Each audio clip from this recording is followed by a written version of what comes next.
Aujourd'hui, nous allons discuter de cette leçon. Et c'est un peu personnel. Et ça s'appelle, la persécution des saints. Parfois, nous traversons des choses et vous devez tenir le coup. Parce que nous avons un but et que nous allons regarder une partie de cet objectif aujourd'hui. Et vous verrez comment certains de ces serviteurs ont souffert. Et ce n'est pas une chose facile, car vous devez être fort et vous devez avoir du soutien. Et j'avais les deux. C'est ce que nous allons jeter un œil aujourd'hui. Nous allons commencer à Ecclésiaste, le 3e chapitre. Et je sais que ces choses indiqueront également certains d'entre vous. Et vous avez probablement vu certaines des souffrances que les gens ont traversées. Et ce seront les serviteurs justes, qui vont plus que la personne moyenne. Parce que Satan vient toujours après les justes, il ne vient pas après les méchants. Ils sont déjà de son côté. Il vous cherche, celui qui fait la volonté du Seigneur. Ecclésiaste 3 et commence au verset 1. Ecclésiaste 3 sur un -4 LSG. Il y a un temps pour tout, un temps pour toute chose sous les cieux. Un temps pour naître, et un temps pour mourir. Un temps pour planter, et un temps pour arracher ce qui a été planté. Un temps pour tuer, et un temps pour guérir. Un temps pour abattre, et un temps pour bâtir. Un temps pour pleurer, et un temps pour rire. Un temps pour se lamenter, et un temps pour danser. N'est-ce pas quelque chose? Et nous regardons juste quelque chose qui se produit sous le soleil. Et vous voyez que la guérison est là. Et vous voyez également que le deuil est là-dedans. Et vous voyez même que la danse est là-dedans. Il y a donc de la joie et de la douleur. Mais vous devez endurer. Allons maintenant au psaume, le 34e chapitre. Et nous lisons verset 19. Psaume 34 sur 19. L'Éternel est près de ceux qui ont le cœur brisé, et il sauve ceux qui ont l'esprit dans l'abattement. N'est-ce pas quelque chose? Toi auras de l'affliction. Les gens pensent qu'une fois qu'ils entrent dans le chemin juste, tout sera facile et parfait. Non, vous passerez par quelques afflictions. Et le Seigneur a dit que cela commençait dans votre maison. Parce que c'est là que le problème va commencer. Parce que vous rentrerez à la maison et que vous serez les moutons noirs de la famille et que vous leur dira que vous savez toutes ces choses sur la Bible et vous avez découvert que nous avons été mentis et qu'ils ne vous écouteront pas.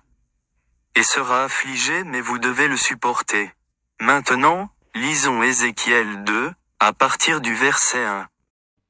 Ézéchiel 2, vers 1 à 10 LSG. Il me dit, Fils de l'homme, tiens-toi sur tes pieds, et je te parlerai. Dès qu'il m'eut adressé ces mots, l'Esprit entra en moi et me fit tenir sur mes pieds.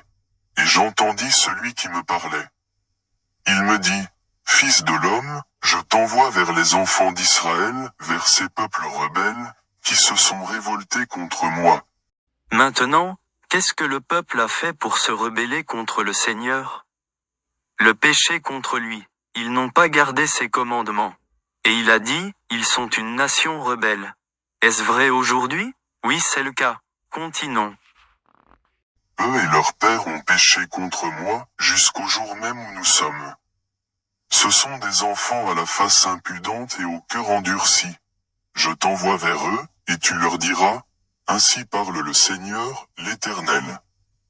Qu'ils écoutent, ou qu'ils n'écoutent pas, car c'est une famille de rebelles, ils sauront qu'un prophète est au milieu d'eux. N'est-ce pas quelque chose? Il l'envoie dans une nation rebelle. Et sont sur le point de l'avertir également. Ézéchiel pensait probablement à lui-même. Pourquoi m'envoyez-vous là-bas, si tu sais qu'ils sont rebelles? Continuons. Et toi, fils de l'homme, ne les crains pas et ne crains pas leur discours, quoique tu aies auprès de toi des ronces et des épines, et que tu habites avec des scorpions. C'est comme ça qu'il les appelle. Scorpions. Vous ne savez pas que les scorpions sont toxiques? Il vous envoie donc parmi des gens toxiques. Continuons. Ne crains pas leur discours et ne t'effraie pas de leur visage, quoiqu'ils soient une famille de rebelles.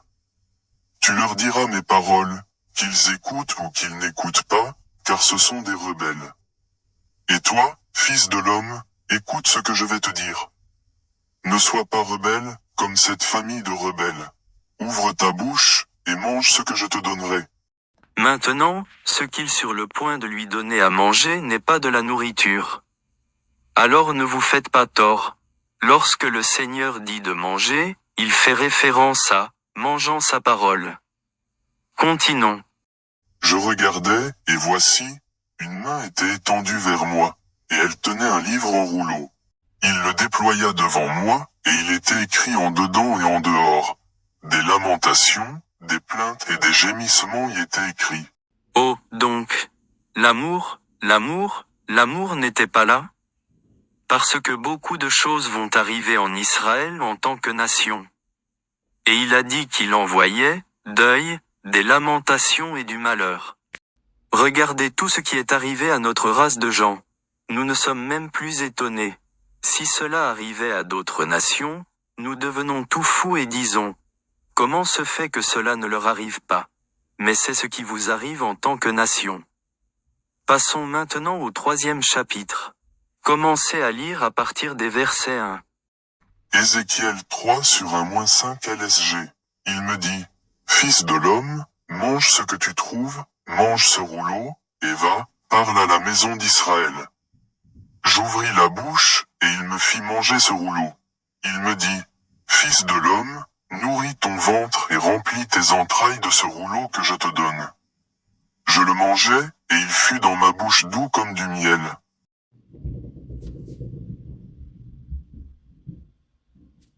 Oui, tout va bien et bon goût. Mais quand vous devez le dire, c'est difficile. Parce que parfois, vous vous dites vous dire, je ne vais rien dire. Mais vous savez, lorsque cette opportunité est là, vous ne pouvez pas simplement vous asseoir et dire, je ne peux pas le faire. Ma femme se met en colère contre moi tout le temps, elle me disait, ne dis rien. Et ce serait comme, mon amour, je ne peux tout simplement pas m'asseoir et ne rien dire. C'est juste aussi simple, et vous verrez même que Jérémie a eu le même problème. Parce que parfois, lorsque la parole du Seigneur est en vous, c'est comme le feu dans vos os, il vous suffit de dire quelque chose. Continuons. Il me dit, Fils de l'homme, va vers la maison d'Israël, et dis-leur mes paroles. Car ce n'est point vers un peuple ayant un langage obscur, une langue inintelligible, que tu es envoyé. C'est à la maison d'Israël. Maintenant, pourquoi dit-il ça?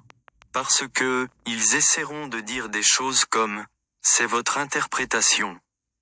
Vous ne comprenez pas la Bible comme je le fais, mais ce n'est pas un discours étrange. Nous parlons tous français. Maintenant, passons au verset 16. Ézéchiel 3 sur 16-19 LSG. Au bout de 7 jours, la parole de l'Éternel me fut adressée, en ces mots, Fils de l'homme, je t'établis comme sentinelle sur la maison d'Israël. Tu écouteras la parole qui sortira de ma bouche, et tu les avertiras de ma part. Donne-leur quoi de lui? Avertissement. Parce que si vous ne faites pas ce que le Seigneur a dit, il vous tuera. Et vous n'aurez rien d'autre après cela mais l'enfer. Alors il a dit en avertissement de ma part. Continuez. Quand je dirai au méchant, tu mourras. Si tu ne l'avertis pas, si tu ne parles pas pour détourner le méchant de sa mauvaise voie et pour lui sauver la vie, ce méchant mourra dans son iniquité, et je te redemanderai son sang. N'est-ce pas quelque chose? Donc, si vous avez l'occasion de dire la vérité à quelqu'un, ou de l'avertir de se transformer en bonne voie, c'est votre responsabilité. Continuez. Mais si tu avertis le méchant, et qu'il ne se détourne pas de sa méchanceté et de sa mauvaise voie, il mourra dans son iniquité, et toi, tu sauveras ton âme. N'est-ce pas quelque chose? Vous devez vous livrer, et c'est dur dans cette vie. Donc, si vous avez l'occasion de dire la vérité, dites-la. Comme par exemple, si quelqu'un vous dit, laissez-nous manger du porc. Il est de votre responsabilité pour vous de leur dire, le Seigneur a dit que ne mange pas ça. Il suffit de les avertir. Certains peuvent même vous dire, où est-ce dans la Bible? Vous leur dites, laissez-moi vous montrer. C'est aussi simple que cela. Maintenant, allons à Matthieu le 10e chapitre et lions les versets 16. Matthieu 10h16 LSG. Voici, je vous envoie comme des brebis au milieu des loups. Soyez donc prudents comme les serpents, et simples comme les colombes. N'est-ce pas quelque chose? Il faut donc avoir la sagesse. Parce que vous êtes avec des gens qui sont dans des vêtements de mouton. Mais ce sont des loups dangereux. C'est sage en tant que serpent, mais soyez inoffensifs en tant que colombes. Nous avons des gens qui se trouvent dans d'autres églises, qui se promènent avec des épées et des pères. Comme cela n'a aucun sens.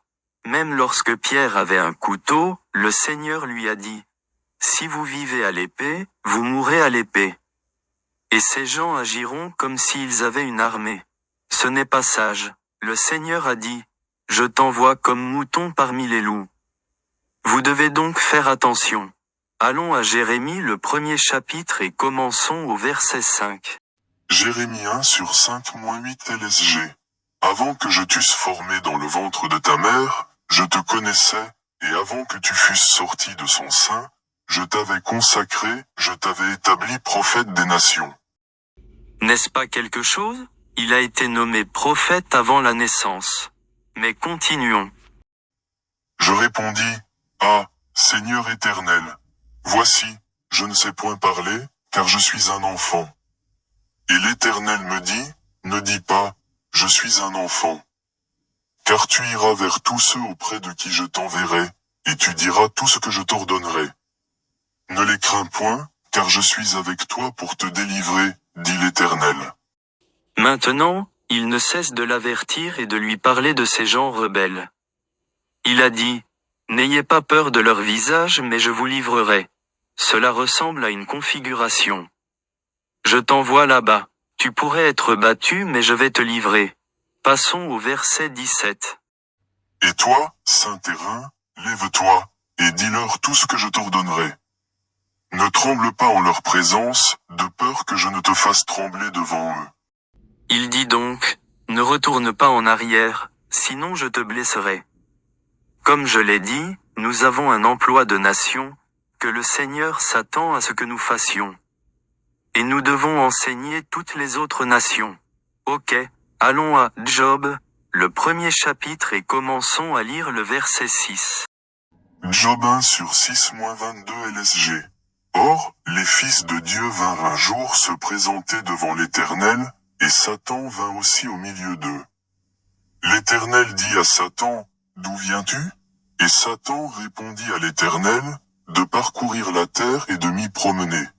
Maintenant, certaines personnes vous diront que Satan est un serpent qui rampe sur le sol. Qu'est-ce que ça a dit ici? Il a dit, il marche. Et il te cherche. C'est tout aussi simple. Continuez. L'Éternel dit à Satan, As-tu remarqué mon serviteur Job? Il n'y a personne comme lui sur la terre. C'est un homme intègre et droit, craignant Dieu, et se détournant du mal. Et Satan répondit à l'Éternel, Est-ce d'une manière désintéressée que Job craint Dieu? Ne l'as-tu pas protégé, lui, sa maison, et tout ce qui est à lui? Tu as béni l'œuvre de ses mains, et ses troupeaux couvrent le pays. Mais étends ta main, touche à tout ce qui lui appartient, et je suis sûr qu'il te maudit en face. N'est-ce pas quelque chose? Il s'agit de Job, un homme innocent et debout. Le Seigneur dit à Satan, l'as-tu considéré? Cet homme n'a rien fait. Et Satan a dit, il va te maudire. Continuez. L'Éternel dit à Satan, Voici, tout ce qui lui appartient, je te le livre. Seulement, ne porte pas la main sur lui. Et Satan se retira de devant la face de l'Éternel. Un jour que les fils et les filles de Job mangeaient et buvaient du vin dans la maison de leur frère aîné, il arriva auprès de Job un messager qui dit, Les bœufs labouraient et les ânesses paissaient à côté d'eux. Des Sabéens se sont jetés dessus, les ont enlevés, et ont passé les serviteurs au fil de l'épée. Et je me suis échappé moi seul, pour t'en apporter la nouvelle. Il parlait encore, lorsqu'un autre vint et dit, Le feu de Dieu est tombé du ciel, a embrasé les brebis et les serviteurs, et les a consumés. Et je me suis échappé moi seul, pour t'en apporter la nouvelle. Maintenant, Tout cela arrivait à Job, et il n'a rien fait de mal. Mais c'étaient les choses qui se passaient autour de lui. Par exemple, les animaux et les maisons. Mais maintenant, il est sur le point de devenir pire. Continue. Il parlait encore, lorsqu'un autre vint et dit, « Des Chaldéens, formés en 3 bandes, se sont jetés sur les chameaux, les ont enlevés, et ont passé les serviteurs au fil de l'épée. Et je me suis échappé moi seul, pour t'en apporter la nouvelle. » Il parlait encore, lorsqu'un autre vint et dit, « Tes fils et tes filles mangeaient et buvaient du vin dans la maison de leur frère aîné. Et voici, un grand vent est venu de l'autre côté du désert, et a frappé contre les 4 coins de la maison. Elle s'est écroulée sur les jeunes gens, et ils sont morts. Et je me suis échappé moi seul, pour t'en apporter la nouvelle. » Certaines personnes de certaines églises disent que c'est la raison pour laquelle ne devrait avoir aucune fête, car Satan viendra vous chercher. Non, c'était Satan contre Job. Il essaie de tenter Job, pour maudire Dieu. Continuez. Alors Job se leva, déchira son manteau, et se rasa la tête. Puis, se jetant par terre, il se prosterna, et dit, « Je suis sorti nu du sein de ma mère, et nu je retournerai dans le sein de la terre. L'Éternel a donné, et l'Éternel a ôté. Que le nom de l'Éternel soit béni. » Vous savez que Satan déteste ça. Satan a probablement dit, « Il a perdu tout cela et il n'a toujours pas encore tourné contre le Seigneur. » En tout cela, Job ne pécha point et n'attribua rien d'injuste à Dieu. Parce que nous nous mettons parfois en colère et que nous disons des choses comme « Seigneur, je ne crois plus en toi. » Et c'est un mauvais choix à faire. Et Satan vous attaquera toujours. Passons au 2e chapitre et commençons par le verset 3. Job 2/3-8 LSG. L'Éternel dit à Satan, « As-tu remarqué mon serviteur Job? Il n'y a personne comme lui sur la terre. C'est un homme intègre et droit, craignant Dieu, et se détournant du mal. Il demeure ferme dans son intégrité, et tu m'excites à le perdre sans motif. » Maintenant, qui Satan essaie-t-il de persuader d'aller contre Job? Le Seigneur, parce que c'est le Seigneur qui permet à cela de se produire. Mais il teste simplement Job, pour voir à quel point il est fort en tant que serviteur du Seigneur. Continuez. Et Satan répondit à l'Éternel, « Peau pour peau. Tout ce que possède un homme, il le donne pour sa vie. Mais étends ta main, touche à ses os et à sa chair, et je suis sûr qu'il te maudit en face. » L'Éternel dit à Satan, « Voici, je te le livre, seulement, épargne sa vie. » Et Satan se retira de devant la face de l'Éternel. Puis il frappa Job d'un ulcère malin, depuis la plante du pied jusqu'au sommet de la tête. Maintenant, cela ne sonne pas trop mal, non? Mais vous verrez à quel point c'est mal. Continuez. Et Job prit un tesson pour se gratter et s'assit sur la cendre. Sa femme lui dit, « Tu demeures ferme dans ton intégrité. Maudis Dieu, et meurs. » N'est-ce pas quelque chose? Sa femme a déjà abandonné. Mais voyons pourquoi. Continuez. Mais Job lui répondit, « Tu parles comme une femme insensée. Quoi? Nous recevons de Dieu le bien, et nous ne recevrions pas aussi le mal. » En tout cela Job ne pécha point par ses lèvres. 3 amis de Job, Eliphaz de Théman, Bildad de Chouach, et Tsophar de Naama, apprirent tous les malheurs qui lui étaient arrivés. Ils se concertèrent et partirent de chez eux pour aller le plaindre et le consoler. Ayant de loin porté les regards sur lui, ils ne le reconnurent pas, et ils élevèrent la voix et pleurèrent. Ils déchirèrent leurs manteaux, et ils jetèrent de la poussière en l'air au-dessus de leur tête. Maintenant, ils ont vu à quel point c'était mal. Ils ne pouvaient même pas le reconnaître de loin. Alors ils tombent à genoux et ont arraché leurs vêtements et saupoudaient la poussière sur leur tête et ont dit, « Cet homme a des ennuis. Continuez. » Et ils se tinrent assis à terre auprès de lui 7 jours et 7 nuits, sans lui dire une parole, car ils voyaient combien sa douleur était grande. Pour tous ces jours? Et ils se sont assis là et n'ont pas dit un mot. Et j'ai déjà vu quelqu'un dans cet état. Et c'est triste car vous ne pouvez rien faire. Tout ce que vous pouvez faire, c'est prier. C'est tout ce que vous pouvez faire. Maintenant, allons à Job, le 42e chapitre. Et rappelez-vous que c'était un homme juste, et il ne s'est jamais détourné de Dieu. Commençons par lire au verset 12. Job 42 sur 12-17 LSG. Pendant ces dernières années, Job reçut de l'Éternel plus de bénédictions qu'il n'en avait reçu dans les premières.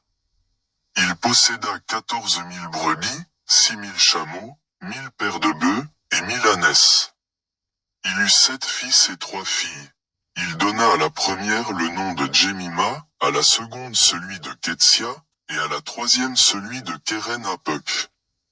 Il n'y avait pas dans tout le pays d'aussi belles femmes que les filles de Job. Leur père leur accorda une part d'héritage parmi leurs frères.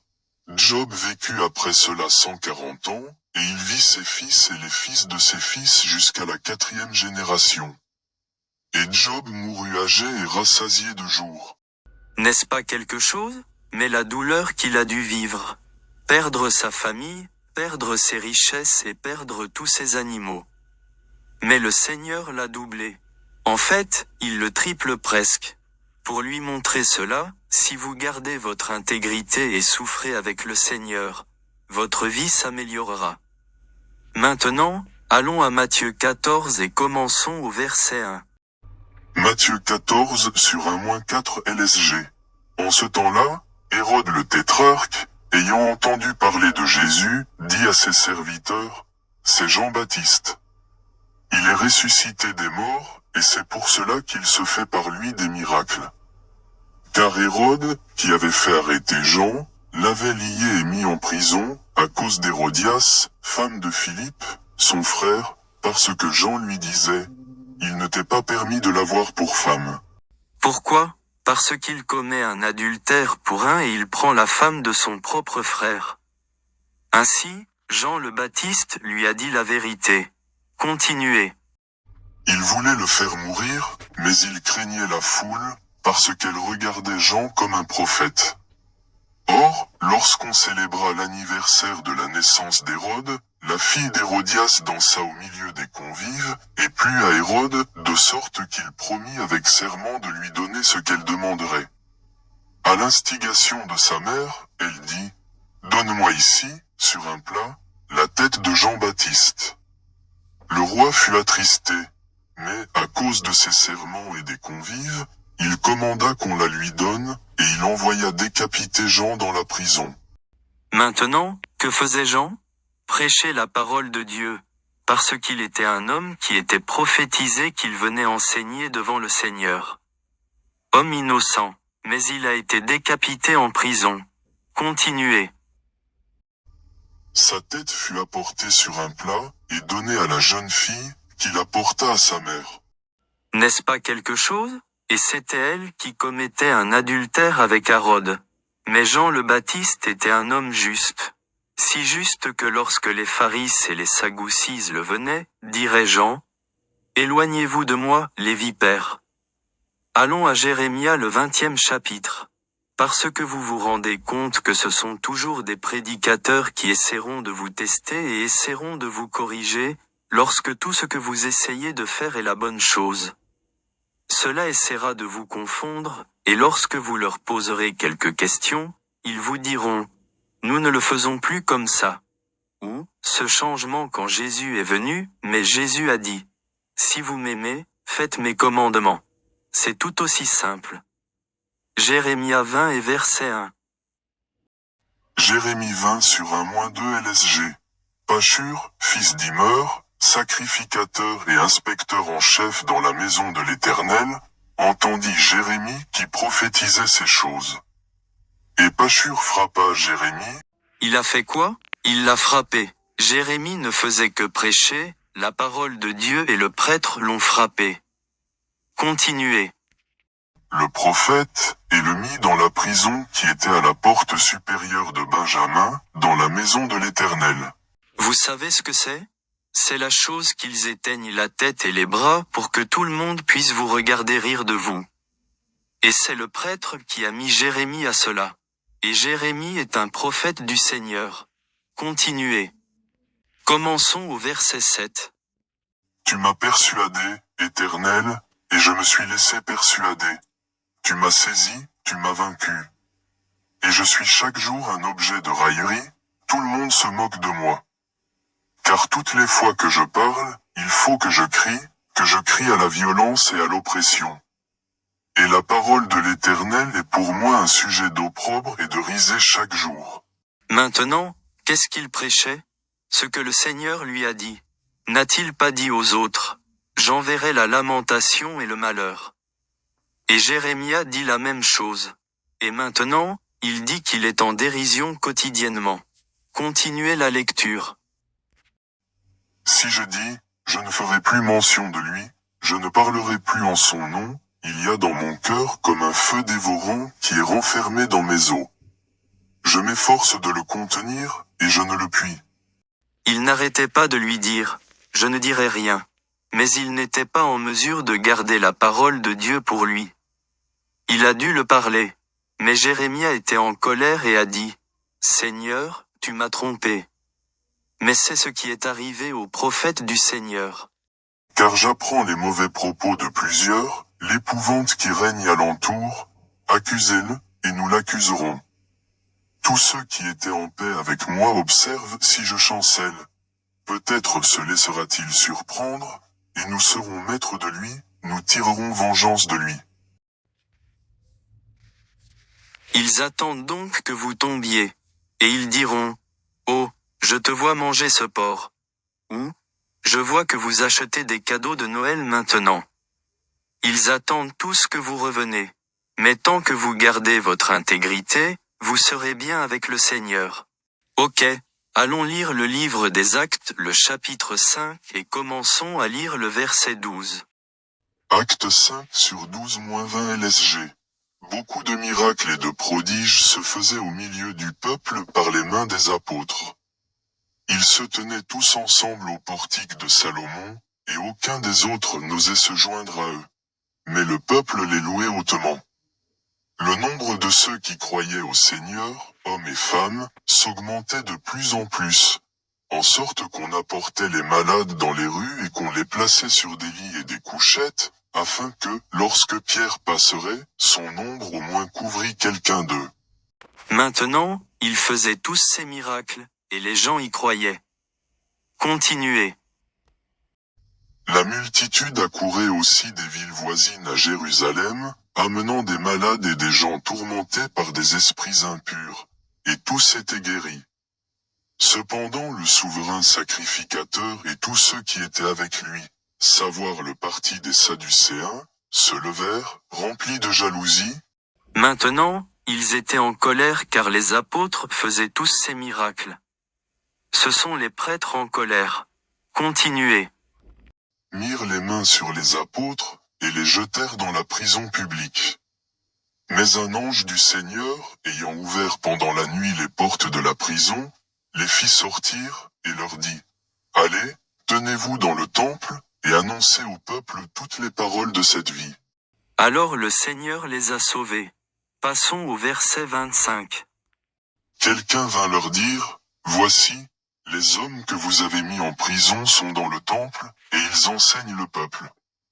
Alors le commandant partit avec les huissiers, et les conduisit sans violence, car ils avaient peur d'être lapidés par le peuple. Après qu'ils les eurent amenés en présence du Sanhédrin, le souverain sacrificateur les interrogea en ces termes. Ne vous avons-nous pas défendu expressément d'enseigner en ce nom-là? Et voici, vous avez rempli Jérusalem de votre enseignement, et vous voulez faire retomber sur nous le sang de cet homme. Pierre et les apôtres répondirent, Il faut obéir à Dieu plutôt qu'aux hommes. Le Dieu de nos pères a ressuscité Jésus, que vous avez tué, en le pendant au bois. Dieu l'a élevé par sa droite comme prince et sauveur, pour donner à Israël la repentance et le pardon des péchés.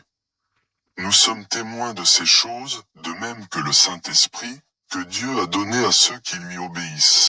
Ceux qui font quoi? Ceux qui lui obéissent. Continuez. Furieux de ces paroles, il voulait les faire mourir. Maintenant, il semble que ces prêtres essaient toujours de tuer quelqu'un. Tout ce que vous faites est de prêcher la vérité ou de dire la vérité, et ils veulent que vous mouriez. Ce sont censés être des prêtres. Continuez. Mais un pharisien, nommé Gamaliel, docteur de la loi, estimé de tout le peuple, se leva dans le Sanhédrin, et ordonna de faire sortir un instant les apôtres. Puis il leur dit, « Hommes israélites, prenez garde à ce que vous allez faire à l'égard de ces gens. » Il a dit, tu ferais mieux d'être prudent. Au moins, il a un bon sens. Passons au verset 38. Et maintenant, je vous le dis, ne vous occupez plus de ces hommes, et laissez-les aller. Si cette entreprise ou cette œuvre vient des hommes, elle se détruira. Mais si elle vient de Dieu, vous ne pourrez la détruire. Ne courez pas le risque d'avoir combattu contre Dieu. Il les avertit. Vous pourriez vous battre avec Dieu, dit-il. Vous pensez que vous vous battez avec les hommes. Mais vous luttant contre Dieu. Continuez. Ils se rangèrent à son avis. Et ayant appelé les apôtres, ils les firent battre de verges. Ils ont fait quoi pour eux? Ils les ont battus, bien qu'ils aient déjà été avertis. Ils ont dit, nous les battons avant de partir. Continuez. Ils leur défendirent de parler au nom de Jésus, et ils les relâchèrent. Les apôtres se retirèrent de devant le Sanhédrin, joyeux d'avoir été jugés dignes de subir des outrages pour le nom de Jésus. N'est-ce pas quelque chose? Ils étaient heureux qu'ils aient été battus. Parce que parfois vous devez vous faire battre pour le Seigneur. Soyez sages. Continuons. Et chaque jour, dans le temple et dans les maisons, ils ne cessaient d'enseigner et d'annoncer la bonne nouvelle de Jésus-Christ. N'est-ce pas quelque chose? Parce qu'ils ont été délivrés par l'ange du Seigneur, le Seigneur les a livrés des hommes qui voulaient les tuer. Ainsi, le Seigneur vous sauvera, mais parfois vous pourriez être battus. Maintenant, allons au 6e chapitre des Actes et commençons à lire au verset 8. Acte 6 sur 8-15 LSG. Étienne, plein de grâce et de puissance, faisait des prodiges et de grands miracles parmi le peuple.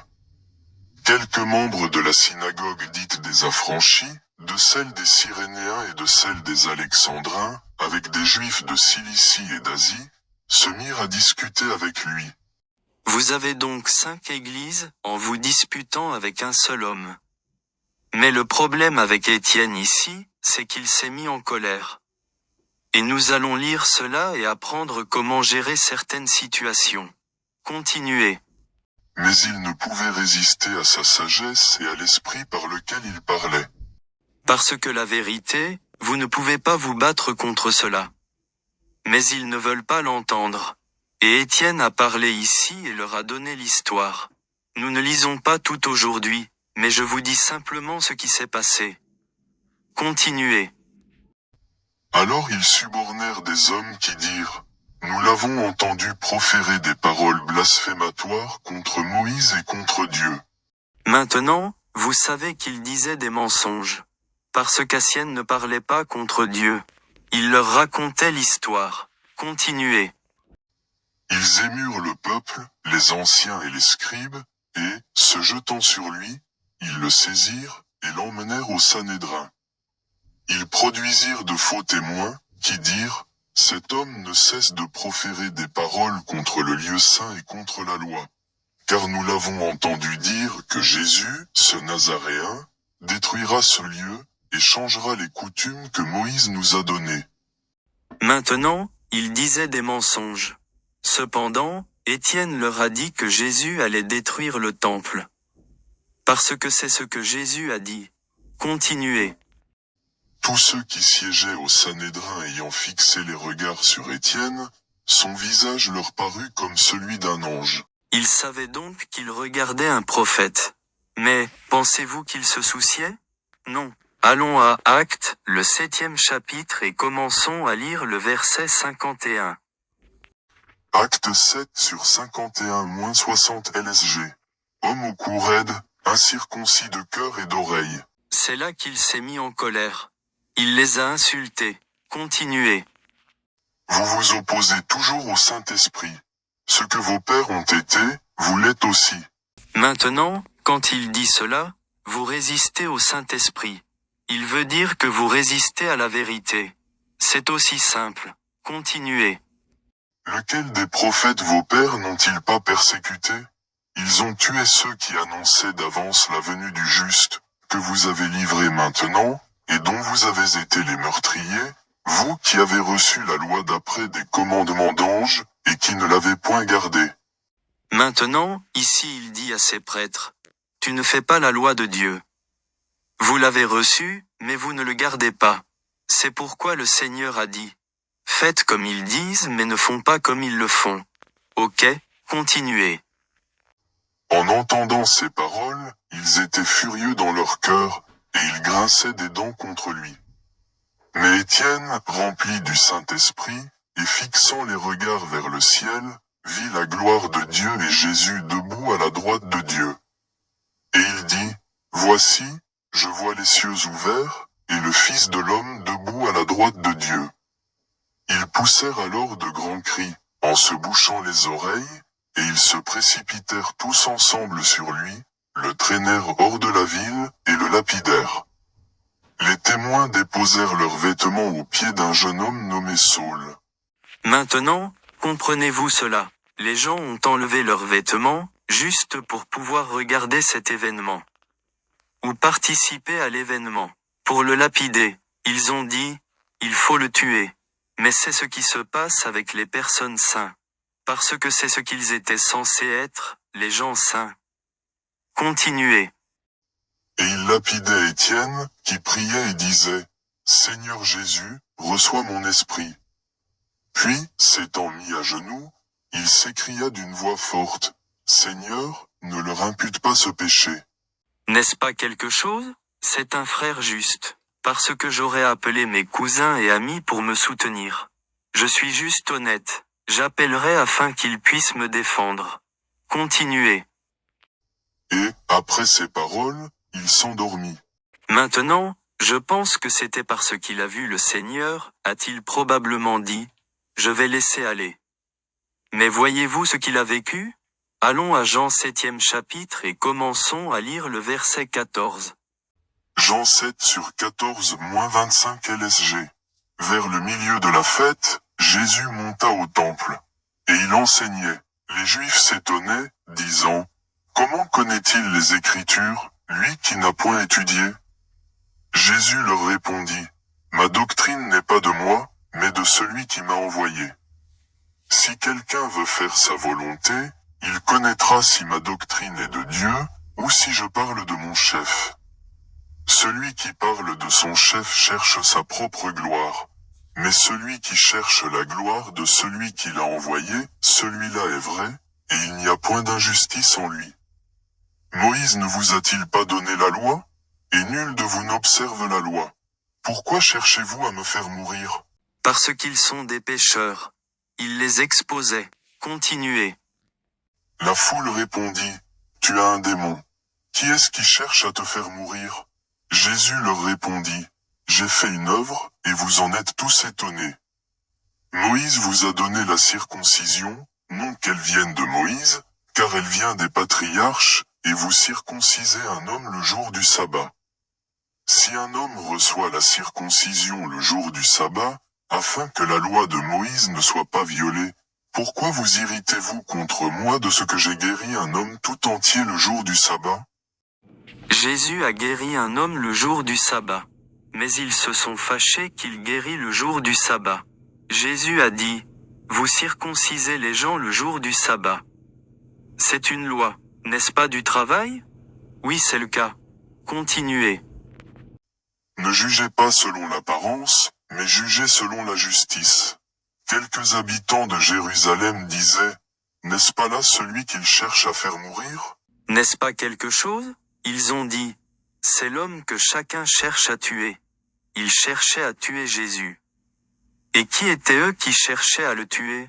Les pécheurs, qui se proclament saints. Donc, si vous savez qu'ils allaient contre le Seigneur, ils iront certainement contre vous. C'est tout aussi simple. Maintenant, allons au 1er Pierre 2 et commençons à lire au verset 18. 1 Pierre 2 sur 18-23 LSG. Serviteurs, soyez soumis en toute crainte à vos maîtres, non seulement à ceux qui sont bons et doux, mais aussi à ceux qui sont d'un caractère difficile. Car c'est une grâce que de supporter des afflictions par motif de conscience envers Dieu, quand on souffre injustement. En effet, quelle gloire y a-t-il à supporter de mauvais traitements pour avoir commis des fautes? Mais si vous supportez la souffrance lorsque vous faites ce qui est bien, c'est une grâce devant Dieu. N'est-ce pas quelque chose? Parce que quelqu'un peut vous en vouloir pour quelque chose que vous n'avez pas fait. Vous êtes innocent. Cela peut être à votre travail, cela peut être chez vous et quelque part et ils vous font souffrir et vous êtes innocent. Continuez. Et c'est à cela que vous avez été appelés, parce que Christ aussi a souffert pour vous, vous laissant un exemple, afin que vous suiviez ses traces, lui qui n'a point commis de péché, et dans la bouche duquel il ne s'est point trouvé de fraude. Lui qui, injurié, ne rendait point d'injures, maltraité, ne faisait point de menaces, mais s'en remettait à celui qui juge justement. N'est-ce pas quelque chose? Parce que vous pourriez souffrir. Mais tant qu'il n'essaie pas de vous tuer, ça va. Prenez-le simplement, parce que le Seigneur a dit. C'est acceptable avec moi. Parce qu'il vous sauvera. C'est aussi simple. Maintenant, allons à Jean 15 chapitre et commençons à lire au verset 18. Jean 15 sur 18-19 LSG. Si le monde vous hait, sachez qu'il m'a haï avant vous. Si vous étiez du monde, le monde aimerait ce qui est à lui. Mais parce que vous n'êtes pas du monde, et que je vous ai choisi du milieu du monde, à cause de cela le monde vous hait. N'est-ce pas quelque chose? Car dès que vous commencez à faire ce chemin juste, les gens ne veulent pas être autour de vous. Je me souviens parfois quand des gens venaient autour de moi. Je serais juste assis là et j'attendrais. Dès qu'ils sont quelque chose. Je me souviens de cet avocat avec lequel je travaillais, dirait-elle. Ne faites pas parler à Marlon. Parce qu'elle ne voulait pas écouter. Mais d'autres personnes écoutaient. Mais elle dirait de ne pas me faire commencer à parler. Et je dirais, tu as posé la question. Alors je vais y répondre. Allons-y, 2 Corinthiens 1 et commençons à lire au verset 3. 2 Corinthiens 1 sur 3-10 LSG.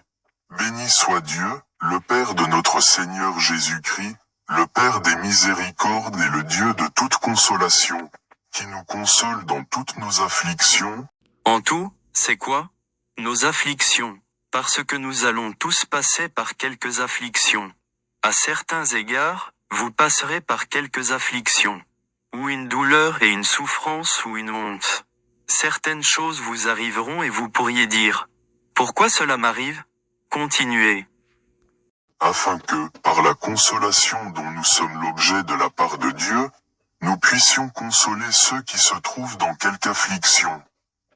Car, de même que les souffrances de Christ abondent en nous, de même notre consolation abonde par Christ. Si nous sommes affligés, c'est pour votre consolation et pour votre salut. Si nous sommes consolés, c'est pour votre consolation, qui se réalise par la patience à supporter les mêmes souffrances que nous endurons. Parce que vous passerez par des souffrances. Si vous ne l'avez pas encore fait, vous allez bientôt. Surtout après avoir été baptisé. C'est à ce moment-là que cela commence. Certaines personnes disent, n'ai-je que je viens de baptiser? Pourquoi tout cela m'arrive-t-il? Le Seigneur pourrait vous juger. Il a essuyé les péchés passés que vous avez commis, mais maintenant vous devez payer pour cela. Continuez. Et notre espérance à votre égard est ferme, parce que nous savons que, si vous avez part aux souffrances, vous avez part aussi à la consolation. Savez-vous ce qu'est la consolation? C'est le royaume. Vous souffrerez mais vous y arriverez dans le royaume. Les Écritures vous le disent même, celui qui endure jusqu'à la fin, il sera sauvé. Mais vous supporterez les afflictions. Continuez. Nous ne voulons pas, en effet, vous laisser ignorer, frères, au sujet de la tribulation qui nous est survenue en Asie, que nous avons été excessivement accablés, au-delà de nos forces, de telle sorte que nous désespérions même de conserver la vie. Ils enseignaient donc simplement la parole de Dieu. Et certaines personnes cherchaient à les tuer. Ils se disent probablement, devrions-nous revenir dehors? Leur vie était en danger. Mais vous devez faire la volonté de Dieu. Continuez. Et nous regardions comme certains notre arrêt de mort, Mais ils ont cru et ils ont dit, nous allons juste le faire. Le Seigneur a dit qu'il nous délivrerait, alors faisons-le. Tout aussi simple. Continuez. afin de ne pas placer notre confiance en nous-mêmes, mais de la placer en Dieu, qui ressuscite les morts. C'est lui qui nous a délivrés et qui nous délivrera d'une telle mort, lui de qui nous espérons qu'il nous délivrera encore. N'est-ce pas quelque chose? Ce sont des hommes forts. C'est pourquoi vous devez l'être. Tout aussi forts. Allons au 2 Corinthiens, 4e chapitre. Commençons par lire au verset 1. 2 Corinthiens 4 sur 1-13 LSG. C'est pourquoi, ayant ce ministère, selon la miséricorde qui nous a été faite, nous ne perdons pas courage. Nous rejetons les choses honteuses qui se font en secret, nous n'avons point une conduite astucieuse, et nous n'altérons point la parole de Dieu. Mais, en publiant la vérité, nous nous recommandons à toute conscience d'homme devant Dieu. Si notre évangile est encore voilé, il est voilé pour ceux qui périssent. Pour les incrédules dont le Dieu de ce siècle a aveuglé l'intelligence. N'est-ce pas quelque chose? Vous pouvez lire des Écritures à quelqu'un, et ils ne l'entendront pas. Parce qu'ils ont été aveuglés par le Dieu de ce monde. Savez-vous qui c'est? Satan le diable. Il est le Dieu de ce monde.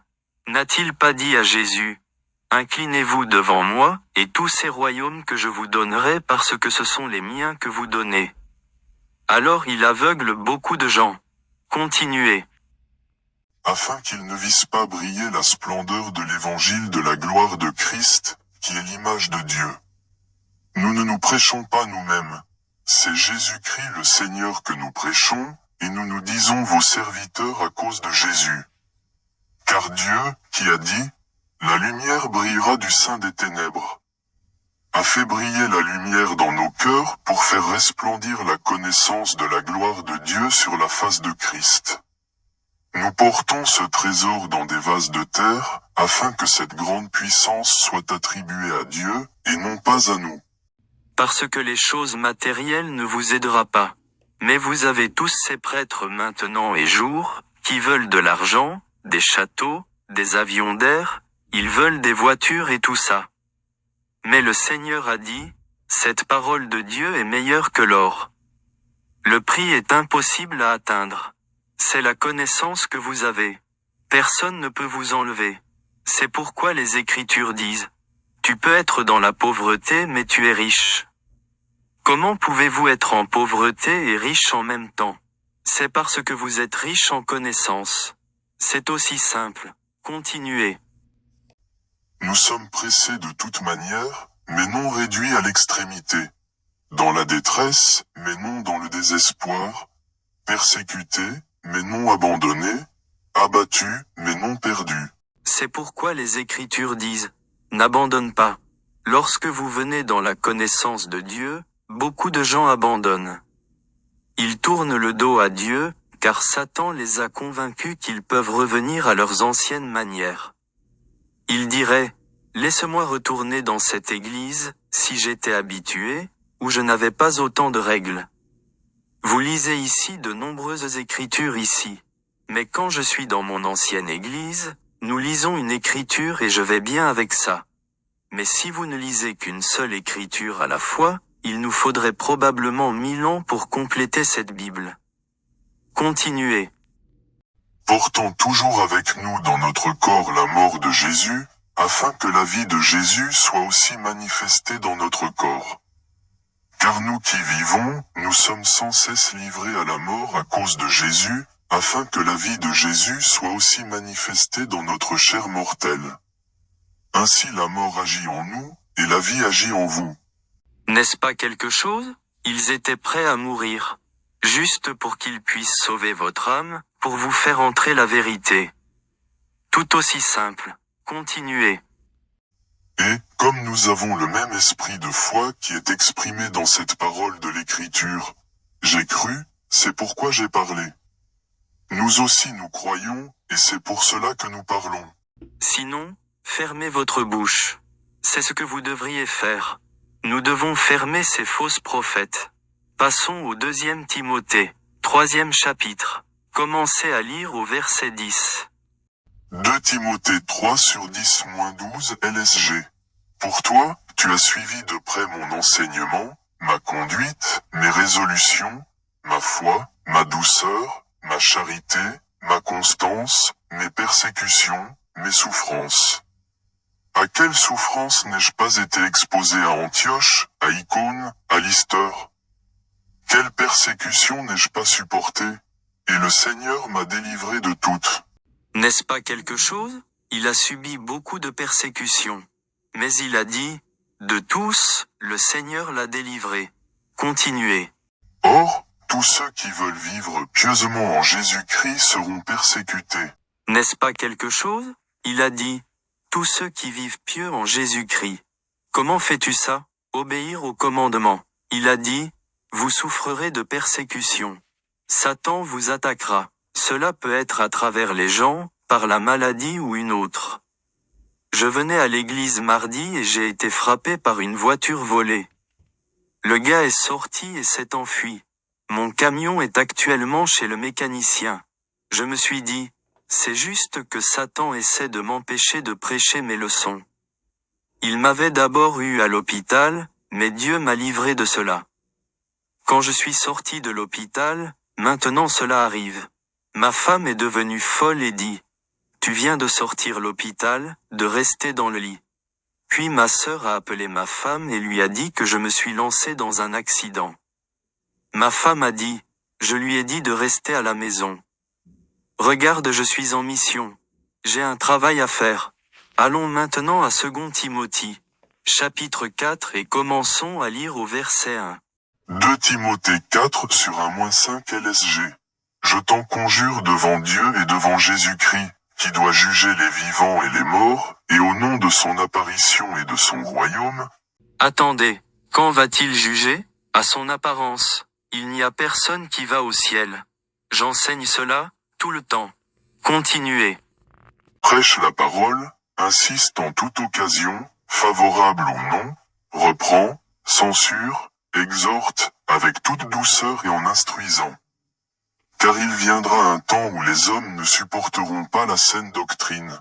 Mais, ayant la démangeaison d'entendre des choses agréables, ils se donneront une foule de docteurs selon leurs propres désirs, détourneront l'oreille de la vérité.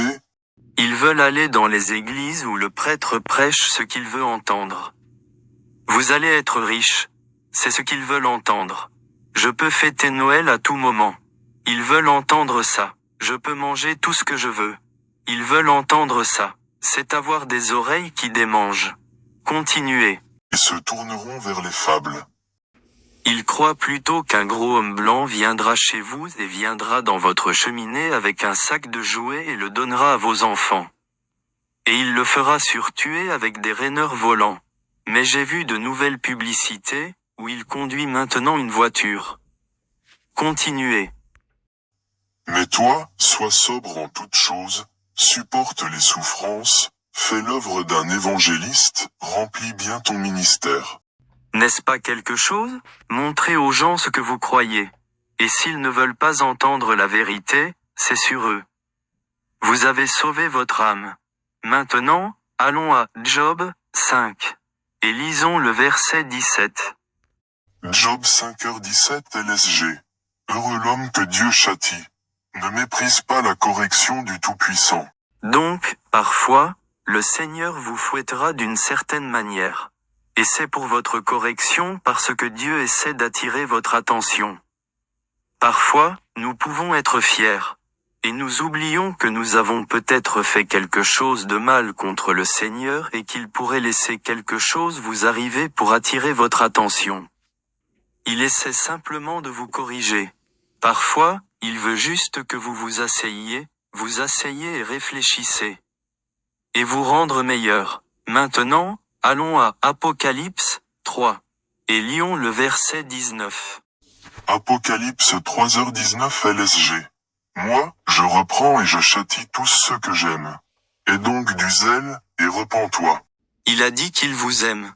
Il n'y a aucun homme parfait. Nous avons tous péché, mais il dit que vaut mieux vous rependre. Parce qu'il vous fouettera pour vous rendre droit. Allons à Deutéronome, 8e chapitre, et commençons à lire au verset 5. Deutéronome 8/5-6 LSG. Reconnais en ton cœur que l'Éternel, ton Dieu, te châtie comme un homme châtie son enfant. Tu observeras les commandements de l'Éternel, ton Dieu, pour marcher dans ses voies et pour le craindre. Alors pourquoi le Seigneur te fouette-t-il? C'est parce que vous ne respectez pas ses commandements. Les gens souffrent tout le temps. Je vois beaucoup de personnes, en particulier les Noirs qui souffrent constamment. Tout cela parce qu'ils choisissent de ne pas faire bien. Et aussi parce qu'ils n'ont pas été correctement enseignés. Maintenant, allons au 2e Corinthiens. 12e chapitre et commençons à lire au verset 6. 2 Corinthiens 12/6-11 LSG. Si je voulais me glorifier, je ne serais pas un insensé, car je dirais la vérité, mais je m'en abstiens, afin que personne n'ait à mon sujet une opinion supérieure à ce qu'il voit en moi ou à ce qu'il entend de moi. Et pour que je ne sois pas enflé d'orgueil, à cause de l'excellence de ces révélations, il m'a été mis une écharde dans la chair, un ange de Satan pour me souffleter et m'empêcher de m'enorgueillir. Il dit fondamentalement, ne m'adore pas, je suis juste un homme normal. Comme, ne vous inclinez pas. Mais il a dit ce que le Seigneur m'a mis, était une épine à la main. Continuez. 3 fois j'ai prié le Seigneur de l'éloigner de moi, et il m'a dit, ma grâce te suffit, car ma puissance s'accomplit dans la faiblesse. Je me glorifierai donc bien plus volontiers de mes faiblesses, afin que la puissance de Christ repose sur moi. Il dit, je préfère rester cette épine. Et ne vous inquiétez pas pour Satan. Mais le Seigneur lui a dit que ma grâce vous suffit. Parce que Paul a fait beaucoup de persécutions et a tué beaucoup d'Israélites. Les mettre en prison et d'autres choses. Alors le Seigneur dit, ma grâce va être suffisante pour vous. Vous souffrerez quelque chose, et vous vous souviendrez que j'étais là-bas. C'est tout aussi simple. Continuez. C'est pourquoi je me plais dans les faiblesses, dans les outrages, dans les calamités, dans les persécutions, dans les détresses, pour Christ. Car, quand je suis faible, c'est alors que je suis fort. N'est-ce pas quelque chose? Parce que ça vous rend fort. Parce que vous savez qui vous fait cela. Il a même dit qu'il prenait du plaisir à la lutte. C'est difficile. Continuez. J'ai été un insensé, vous m'y avez contraint. C'est par vous que je devais être recommandé, car je n'ai été inférieur en rien aux apôtres par excellence, quoique je ne sois rien. Il a dit, je suis le plus bas des plus bas. Mais il gardera son intégrité avec le Seigneur, peu importe ce qu'il traverse. Et c'est la même chose que nous devons faire. Allons maintenant à Hébreux 12 et commençons à lire au verset 5. Hébreux 12/5-10 LSG. Et vous avez oublié l'exhortation qui vous est adressée comme à des fils.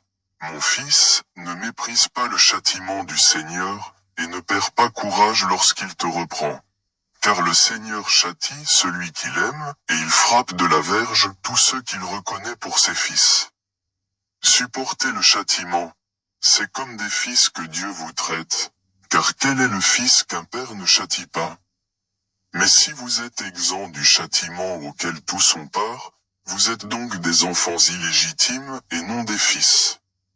D'ailleurs, puisque nos pères selon la chair nous ont châtiés, et que nous les avons respectés, ne devons-nous pas à bien plus forte raison nous soumettre au Père des esprits, pour avoir la vie? Nos pères nous châtiaient pour peu de jours, comme ils le trouvaient bon. Mais Dieu nous châtie pour notre bien, afin que nous participions à sa sainteté. N'est-ce pas quelque chose? Il vous fouette pour votre bien. Mais si vous êtes un homme mauvais, c'est une chose différente. Mais si vous êtes bon, il pourrait fouetter de temps en temps pour vous garder droit. Et c'est ce que je veux que les gens comprennent, quand je dis la persécution des saints. Ce n'est pas mauvais mais parfois c'est nécessaire. Donc, c'est la leçon d'aujourd'hui. J'espère que quelqu'un comprendra une certaine compréhension et je vous remercie pour votre temps. Sons of Jacob, descendant of Isaac, do not be afraid, they wanna break us. But we are the chosen, so let's change our ways, so our Lord can save us. Like he done in the past, and I look forward to that. Yeah, we're sons of Jacob. This is all a prophecy. The educational system like to teach that black history began not slavery.